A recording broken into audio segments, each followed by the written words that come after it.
Hi guys, so I wanted to make a video today about getting motivated to lose weight because you guys know I've been on this up and down thing for years now, and a lot of the times, every time I would kind of go off the wagon, I would always be like, all right, I gotta figure out how to motivate myself again. I'm tired of failing on my diet. It's just been up and down, up and down. This reprogramming thing, it is it for me. I'm getting my mind right. I knew that eventually I would get there because I was not gonna give up.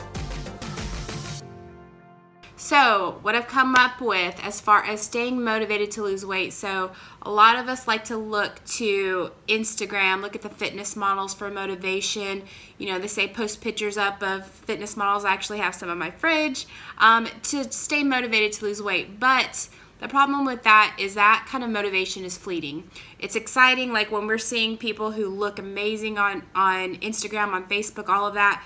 You know, it's like, okay, I want to look like that, and it's exciting, it gets us motivated, but when it comes time to eat, it's like, yeah, I'll worry about that later, you know, like once we get to the food, it's just different. That type of motivation, it won't last very long. And this is why a lot of people, if you look up a bunch of weight loss stories, people who have been successful, you'll find that a lot of them either had something happen to them that really changed their mindset, or it was a health issue and they had no choice, they had to do it. It's something that really shifts the mindset. So some people I've heard of, one girl couldn't fit in the airplane seat anymore, and once that happened, after that she ended up losing weight because that really hit her in her heart. So it has to be important to you, because if you just kind of want to lose weight, you're not going to do the things that you need to do to actually lose weight.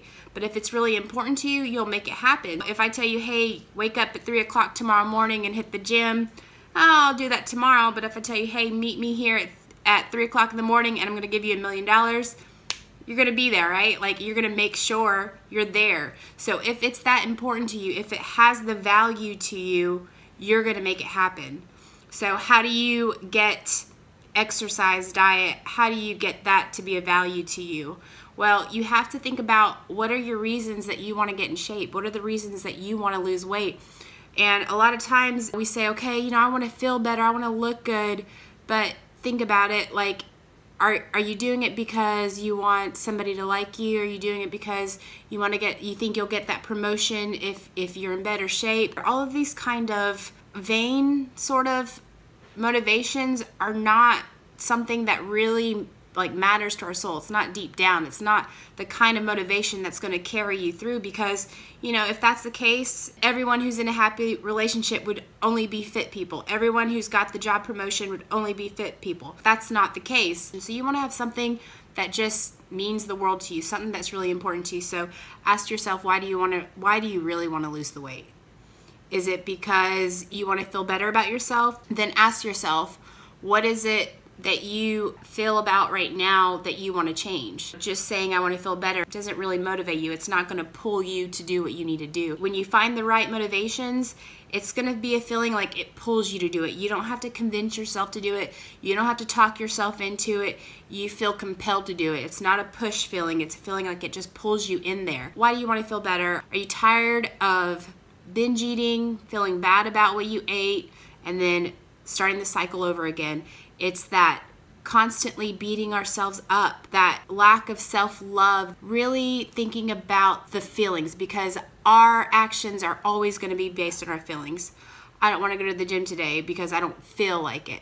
So we're always going to do things based on our emotions. So find an emotion that's going to pull you into do the things that you want to do. That's why a lot of success stories, I heard of one lady, you know, she had trouble with some, I don't want to out her, so she had trouble with some things that she could not do, these daily tasks, because of her weight.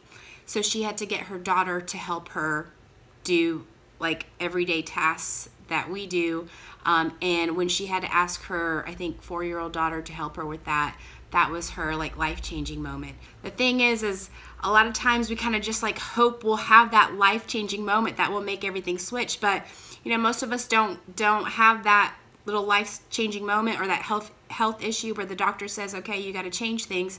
So we have to find it for ourselves. So ask yourself, what are the things that you really want to change? Do a recap of your day. What are the things that bother you? What are the things that are your pains? Use that pain to drive you to do the things that you want to do. So when you're asking yourself, why do you want to lose the weight? What are your real reasons? So if you say, okay, I think this person's going to like me more if I'm in better shape. What does that mean? What are you looking for there? You're looking for happiness in that, right? So you think you'll be happier if this person likes you. So you think this person's going to like you more if you're in better shape or what have you. That's really relying on that other person to bring you your happiness. What are the things in life that make you happy? So I want to share with you guys one of my motivations, just to kind of help give you guys some thoughts and ideas.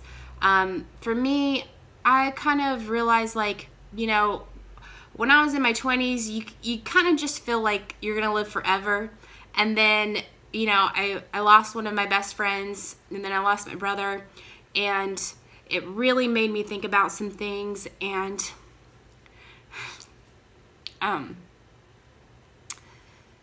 you know, we never know what's going to happen when it's going to happen. And we have to think about when that time comes, you know, when I leave this life, I want to have an impact on others. I want to be able to say that I took a bet on myself. I want to be able to say I bet on myself. I took the risks. I want to say that I lived the life. Like, you know, hey, I don't know if I'm going to fail at this or not, but I can say, dang it, I tried. Like, I don't want to be at the end of the road and think, I wish I would have done this. I wish I would have tried this just to see. Because they say that your biggest regret, you know, at that time is not the things that you did and you failed at. It's the risks that you didn't take. And so thinking about that, how I want to spend my life, I want to be able to look back and say, you know, I did it. You know, maybe I wasn't successful at it, but I took the chance on myself, and I want to live my life that way. So that's a really big motivator for me, something that really changed my mindset, because, you know, our time is limited. We only get a small, you know, lifespan that we get to spend to do all these things. Like, and I love to think about when I was a kid. I remember thinking, oh man, like when I get old enough, I'm gonna do this, I'm gonna do that. Like, you know, you just can't wait to grow up so you can do all those things. And then, you know, as I've been learning and trying to get better at my mindset and things like that, I'm trying to take those risks and trying to do those things that I felt so excited about as a kid, because in my past years I spent too much time worrying, what if I fail at this, what if somebody thinks this. I spent so much time worrying about things, and worrying accomplishes nothing. So you might as well spend that worrying about the things that you want to do, things that you want to achieve. And I want to look back and say, hey, you know, I pushed through it. I wanted to lose weight. It's taken me 3 years. I went up and down, and I think that's pretty cool that I decided I was not going to give up. And that's one of the big things, is I knew the journey wouldn't be perfect, but I promised myself, no matter what, I'm always going to try and grow and try to learn and try to get better. So anyways, I hope this video has helped you guys. Comment down below if you guys have any questions. Thank you so much for your love and support, and I'll see you guys next time. Mwah.